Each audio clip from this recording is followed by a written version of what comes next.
రావాలి పాలన మారాలి అనే నినాదంతో జనసేన ప్రజల్లోకి దూసుకుపోతుంది. పార్వతీపురం మన్యం జిల్లా సీతానగరం మండలం అనంతరాయుడుపేట గ్రామంలో జనసేన నాయకులు ఇంటింటికి వెళ్లి ప్రచారం నిర్వహించారు.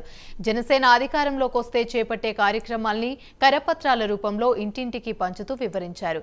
బడుగు బలహీన వర్గాలకు న్యాయం జరగాలన్నా, విద్య వైద్యం సక్రమంగా అందాలన్నా జనసేన అధికారంలోకి రావాలని జిల్లా కార్యక్రమాల నిర్వహణ కార్యదర్శి అల్లు రమేష్ అన్నారు.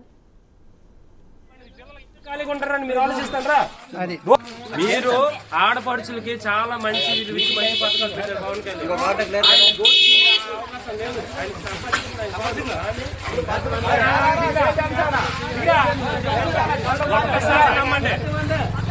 యాక్సిడెంటల్ గా చనిపోతే క్రియాశీలక బీమా అని చెప్పేసి ఒక్కొక్క కుటుంబానికి చనిపోయిన కుటుంబానికి 5 లక్షల చొప్పున ఇచ్చారు.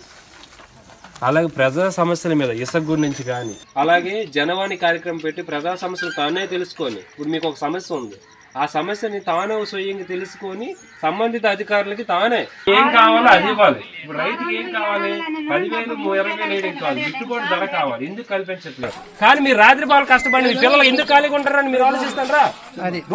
మీరు ఆడపడుచులకి చాలా మంచి పథకాలు పెట్టారు పవన్ కళ్యాణ్.